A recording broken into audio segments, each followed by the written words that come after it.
भारत में packaged food के रूप में जहर बेचना बिल्कुल लीगल है। बस पैकेट के पीछे छोटे अक्षरों में उसका नाम लिखा होना चाहिए। क्या आप और आपके बच्चे भी ये जहर खा रहे हैं?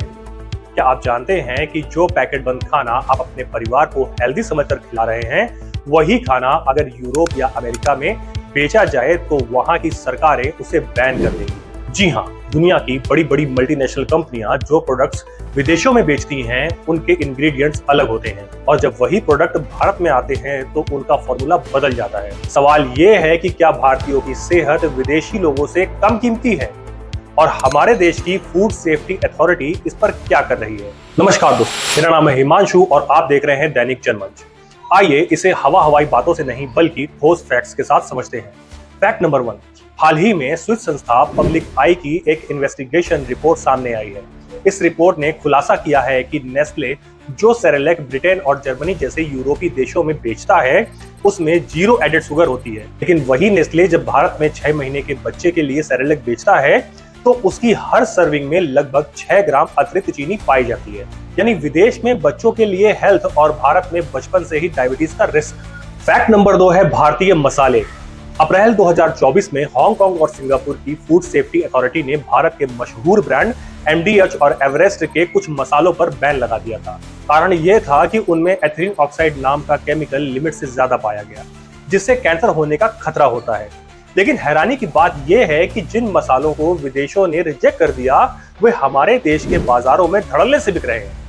अब सवाल यह है कि विदेश के लोग इस मिलावट से कैसे बचते हैं? यूरोप के कई देशों में एक बेहद आसान न्यूट्री स्कोर सिस्टम लागू है। वहां पैकेट के ठीक सामने यानी कि फ्रंट ऑफ पैक पर ABCDE ग्रेड लिखा होता है। ए ग्रेड हरे रंग का होता है यानी सबसे हेल्दी। ई ग्रेड लाल रंग का होता है यानी इसमें चीनी, नमक या फैट बहुत ज्यादा मात्रा में मौजूद है और ये अनहेल्दी है। ग्राहक को पीछे लिखे छोटे छोटे मुश्किल इंग्रेडिएंट्स पढ़ने की जरूरत नहीं होती। वो सिर्फ लाल और हरा रंग देखकर फैसला कर लेते हैं कि उन्हें ये खाना खाना चाहिए या नहीं। लेकिन भारत में क्या? भारत में ऐसा कोई अनिवार्य front of pack grading system आज तक लागू ही नहीं हो पाया है। क्यों? क्योंकि बड़ी कंपनियों की लॉबी इसका पुरजोर विरोध करती है। अब आते हैं सबसे बड़े सवाल पर। फूड विक्रेताओं और कंपनियों का एक अजीब सा तर्क है। उनका कहना है कि FSSAI के नियमों के मुताबिक अगर हमने पैकेट के पीछे बारीक अक्षरों में लिख दिया कि इसमें पाम ऑयल, चीनी या केमिकल है तो हमारी जिम्मेदारी खत्म। यानी FSSAI का मौजूदा सिस्टम एक तरह से कंपनियों को ये लाइसेंस दे रहा है कि आप पैकेट पर लिखकर जहर भी बेच सकते हैं। अगर कोई कंपनी पैकेट के पीछे लिख दे कि ये सामान सेहत के लिए हानिकारक है, तो क्या उसे सरेआम बेचने की छूट मिलनी चाहिए? एक आम आदमी जिसके पास ना तो इतना वक्त है और ना ही इतनी समझ कि वो मल्टोडेक्स्ट्रीन या E471 जैसे केमिकल्स का मतलब समझ सके, वो क्या करे? क्या बिना पढ़े खाने की सजा मौत या गंभीर बीमारी होनी चाहिए? अपना जवाब कमेंट बॉक्स में जरूर बताइए। अब आते हैं समाधान पर। आज देश को आजाद हुए 80 साल बीत चुके हैं।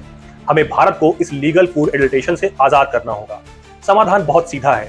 भारत में यूरोपीय देशों की तरह एक ग्रेडिंग सिस्टम होना चाहिए। इसमें A से लेकर E तक ग्रेड होने चाहिए। जो प्रोडक्ट लाल रंग यानी E ग्रेड में आए, उन पर शराब या सिगरेट की तरह साफ चेतावनी होनी चाहिए। जब तक सरकार ये नहीं करती, तब तक जिम्मेदारी हमारी है। पैकेट पलटिए, इंग्रेडिएंट पढ़िए और उन कंपनियों का बहिष्कार करिए जो हमारे स्वास्थ्य के साथ खिलवाड़ कर रही है। और जितना हो सके खुद को और अपने बच्चों को पुराने जमाने की तरह घर का खाना और घर के बने हुए मसालों से बना हुआ खाना खिलाने का प्रयास करिए, क्योंकि जब तक सरकार सजग नहीं हो रही है, हमें खुद को सेफ रखना होगा और अपने बच्चों को भी। आने वाली पीढ़ी को अगर यह बीमारी बचपन में लग गई तो हमारा देश वैसे गुलाम हो ना हो, ऐसे गुलाम जरूर हो जाएगा। इस वीडियो को ज्यादा से ज्यादा लोगों तक शेयर करिए ताकि हर भारतीय के हक की सही खाने की ये आवाज सरकार और FSSAI के कानों तक पहुंचे। नमस्कार।